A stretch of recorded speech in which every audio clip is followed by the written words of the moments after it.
People are asking, how do I change my attitude? Can you imagine if we could really change our attitude? If we could change our attitude when something difficult is happening, let's say that you're working in your business on a big project.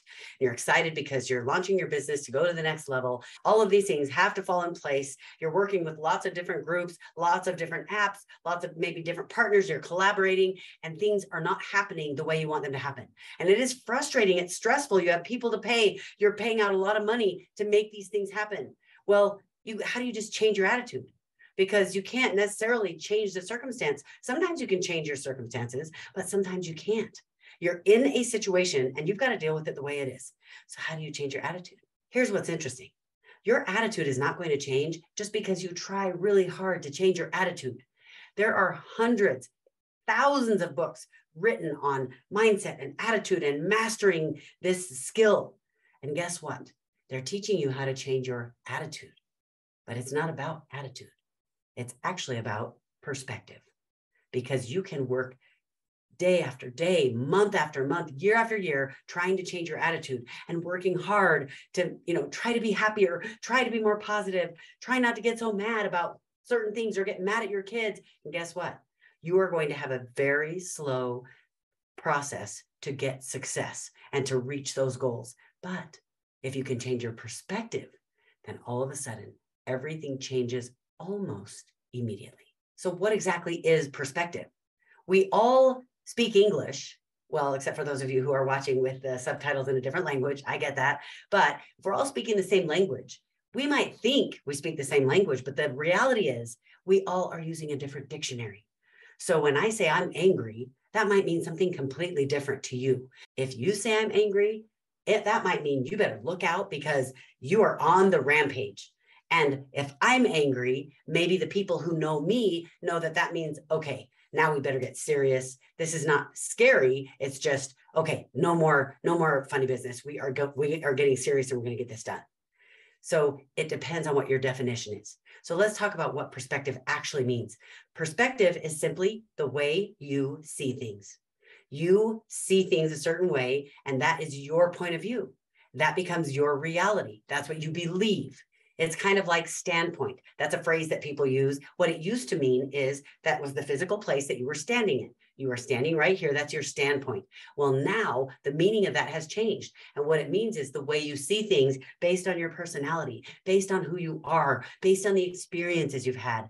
That is your standpoint. So it's completely different. Let me give you an example of what I mean. Let's say that we were all blind or blindfolded. And all of us are standing in different areas around an airplane.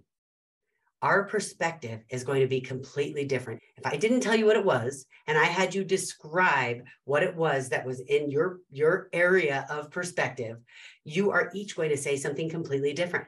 For example, if you are standing around the wheels, you are going to describe it as round and maybe rough. If you're around the wings, you're going to describe it as smooth and flat, completely different, and yet you're both describing an airplane. What if you're in the pilot's chair? You're sitting there, and remember, you can't see. So you've got all the knobs, you've got the buttons, you've got the key to turn it on. Actually, I don't even know if they use a key to turn on an airplane, but you can imagine the situation in that setting. You might describe it as bumpy and uneven. What if the area you're in is the area where they have all the cargo and you're feeling the tie downs that tie down the cargo? How are you going to describe it? You might describe it as skinny and long. All of those are different, and yet you're all describing the exact same thing. It's the same reason that when policemen will come to the scene of a crime and they will interview the different witnesses, every witness will have a completely different view. And it's really interesting because people even describe the vehicles in the area or the getaway vehicle as a different model, a different color, because of what they saw. And what happens with our brains is we see things a certain way. It's our perspective. And then our brain fills in the holes. That's why you can talk about an experience you had with a member of your family, maybe when you were in grade school or sometime when your mom got mad at you and got you in trouble, and you will both remember it differently and absolutely know that your story is the true story. Epictetus was a Greek philosopher that lived over 2,000 years ago. So way before us. And he already, let me read you a quote from him. This is verbatim. He said, "People are disturbed not by things, meaning not by things that happen to them, but by the principles and opinions which they form concerning those things. And then he continues, when we are hindered or disturbed or grieved, let us, or have a bad attitude about something, I threw that in, let us never attribute it to others, but to ourselves, that is, to our own principles and opinions. The interesting thing is that our feelings are all our own choice. Our feelings happen because of a story we told ourselves about a situation. You saw a situation or you saw something happen, your perspective, and now you make this story fit your perspective, and now you have a feeling about that. Even modern day behavioral science agrees with this. They have shown it to be true over and over again. There's an American psychologist. His name is Albert Ellis. He is famous for outlining and explaining something called REBT. That stands for Rational Emotive Behavior Therapy. He has determined that how people react to a situation is determined predominantly, mostly by their view of the events and not the actual event itself. So how do you change your attitude? You change your perspective. Now, this is just kind of an obsolete philosophical idea until we can relate it to something we understand. So let me share a story with you that Stephen Covey shared in one of his books. He said that he was on his way home from work and he got on the subway. He got on the train and it was rush hour. So there were lots of people starting to get on the train. People were tired from a long day at work. So they were sitting. Some people had newspapers open. For those of you who don't know what that is, it's an extra large piece of paper that has printing on it and it has all the news. And they would fold it in half and fold it in half again so you could carry it in your hands. So people had newspapers. They were looking at them on the train.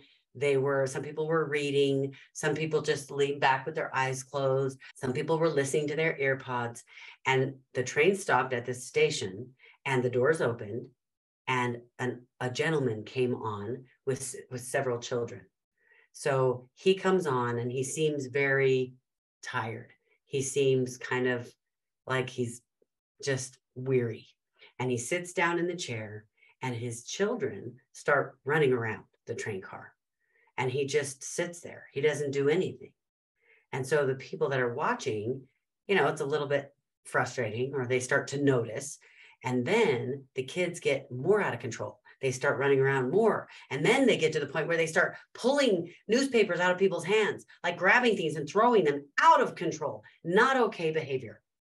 And Stephen Covey is watching this, and he's seeing this situation, and the dad doesn't even seem like he even notices.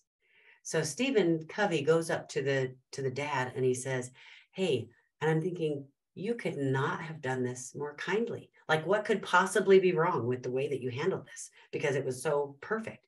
He went to the dad and he said, hey, I don't know if you noticed, but your kids are kind of running around and they're disturbing the other passengers. Is there something I can do to help? But he said, really, I was kind of frustrated. I was thinking, he said I was totally judging. I'm thinking, why aren't you stopping your kids from acting like that? Like, this is not okay. But he's trying to be kind and trying to think, well, I'll offer to help. So he made this offer. And the dad, who had his head bent low, he lifted up his head and he looked at Stephen and he looked at his kids like he was surprised, as if he hadn't even noticed that any of that was happening. Now, I want you to stop. Before I tell you what happens, I want you to stop and think, what would you be feeling in that moment? You have every right to be frustrated. That is rude. That's your personal space. It's not good manners. On so many levels, it's not okay. Even if you're being kind about it, your perspective is one way. Well, this is what happens. The dad lifts his head and looks at Stephen and says, oh, he looks around as if he hadn't even noticed. And then he says this to Stephen. He said, we just came from the hospital where their mom just passed away. And he said, I don't know how to handle it. And I'm sure they don't either. And Stephen Covey said this. He said, I didn't have to work really hard to change my attitude. I didn't have to work for 3 weeks to try to just really make an effort to change my attitude. He said, as soon as my perspective changed, my attitude changed. So do you see what I'm saying about changing your perspective? You need to learn how to change your perspective, but it takes humility. You can't do it unless you are willing to stop and look at the story you might be telling that's wrong. Look at the way that you are thinking, looking at your perspective and being able to stop and go, oh, over here, there's another perspective. And over here, there's another one. Can you imagine if you could look at it and see 6 different perspectives, one for each of the children and one for the dad, and go, for heaven's sake, no wonder they're acting that way. How can I help? And that is exactly what Stephen did. He said, what can I do? How can I help you? And his attitude was different. And I'll tell you this, one of the times it's hardest to change our perspective is when we are going through a hard thing, either because of a mistake we made and we feel bad, we feel stupid, we feel like we ruined something or we hurt someone else, or when someone else's behavior does that to us. Now, all of a sudden, we're in a circumstance that is so painful and so deep and so heavy that it is super hard to change our perspective, because that perspective is keeping me safe. Let me tell you what happens. Your character gains strength. It gains integrity. It gains humility. Look at the person you're becoming because you had to go through that hard thing. Now, if you go through the hard thing and all you do is complain about it and you just keep wallowing in that mud, is that going to change? No. But if you work hard to change your perspective, your life will change. Your life is so much more than any one experience or any 2 experiences or any several experiences that have gone on over and over for years that you've been dealing with. Your life is so much more than that. And if you are hearing the sound of my voice and you're thinking, okay, I get it and I want to change, but I don't know how. I don't know how to get out of this trap that I'm in. That is why we are here together, because I'm going to go through a few things that are going to help you. One thing is mistakes you have made that you need to forgive yourself for. It's time to forgive yourself. Even if you hurt other people, even if you've messed up your life, it's time to forgive yourself. And I want you to remember, mistakes are exactly what turned out to be the launch pad that is exactly what you needed next. How do you think I created a business that has millions of people buying my product all over the world? It's not because I'm so amazing. It's not because I did any one great, amazing, wow, incredible thing. It's because I kept doing things every single day. And when the super hard things came that I didn't want to face, or that weren't fair, or that someone else did, or I did something stupid, then I changed my perspective. And you want to know how long it took to create success at the next level? As long as it took to change my perspective. And that's the truth. It is time to stop holding grudges. I want you to stop blaming other people, even if they did something you didn't like, even if they did something that was wrong, even if something is their fault. I want you to stop assuming what other people are thinking or what their intentions are. I want you to stop holding on to things that happened in the past. You are going to get out of life exactly what you put into it. So it's time to start changing the input so you get the output you want. I want this for you because it will change your relationships. It will change the way you interact with other people. It will change the way you interact with yourself, which might even be the most important thing. It will change what you believe about what you are worthy of. It will change everything about the way you think. And it is powerful. And I will tell you what, it is exciting. It's exciting and it's fun to start seeing levels of success that you never even imagined. When I first started my first business, I remember sitting around with my friends who were doing it with me. And we were talking about, oh my goodness, can you imagine when we are at $500 a month, when we are bringing in $500 a month, that will make such a huge difference. That will be huge. And we were giddy about it. We were excited because it was starting to work and we were realizing, wow, this is possible. And then after we hit 500 a month, we realized, oh my goodness, you keep doing the same things and working toward the progress. And it actually just keeps getting better and you see more and more success. And I remember sitting around with 2 of my close friends and we would go, oh my gosh, can you imagine when this gets to $1,000 a month? $1,000 a month is going to be huge. And then it got to be more and more. And pretty soon it became so beyond what we could even imagine that we didn't even meet and talk about, can you imagine when this would happen? because we knew the sky was the limit. And I remember one time when we were figuring out our numbers and we saw what the income was for 30 days, for 1 month. And I was in shock. It was such a huge number that I started bawling. I could not believe what had happened. And I am telling you, it happened because I learned to change perspective as each new problem and each new challenge came. And I remember thinking that day as tears were streaming down my face. And I remember thinking, this is so much. It's so beyond what is needed or necessary. And I remember thinking, God, you tell me what to do with this, because this is not mine. I am a steward for you. And the beauty of figuring out how to change yourself, it allows you to receive the success that is waiting for you. And now you can use that success, whatever resources that brings, you can use that to serve other people and help other people. But I'll tell you what, it is so fun having money. It is fun being able to do whatever you want to do. That's fun. But you want to know what feels amazing is when you get to use that to help change people's lives, to do humanitarian work, to be able to contribute for people who are struggling to help themselves. So I'm going to give you 3 things that are really powerful that will help you start learning and practicing changing your perspective. The first one is, I want you to stop thinking you should. Stop thinking in terms of should, not you should, he should, they should have, this should have happened, that shouldn't have happened.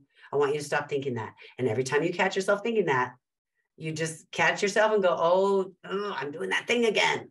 Don't beat yourself up. Don't get all mad. Don't go, oh, I do it 100 times a day. You're probably going to be amazed how often you do it. The second thing I want you to do is to calm your mind.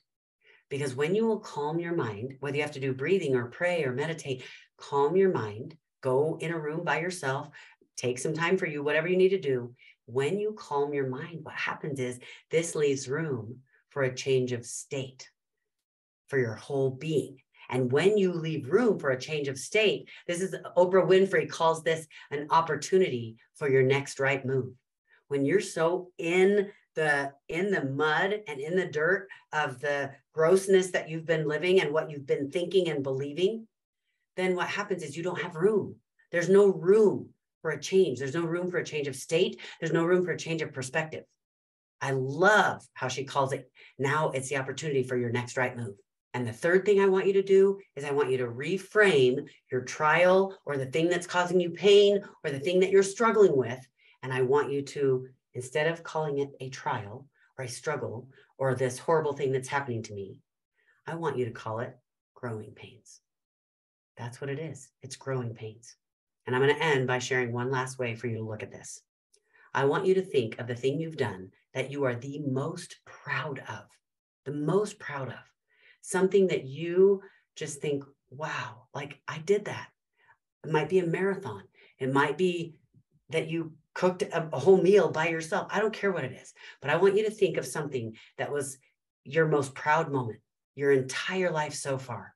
And now I want you to think back and I want you to think through the things you had to go through to make that happen. I want you to think of the hard work you did. I want you to think of the times when you were in tears or felt like you needed to beat someone up because you were so frustrated or angry or stressed out because you were trying to accomplish this task or this project or create this result. And when you did it, how it felt. I promise you that the most powerful thing you've ever done has led you through some of the hardest trials you've ever been through. It is time to reframe it.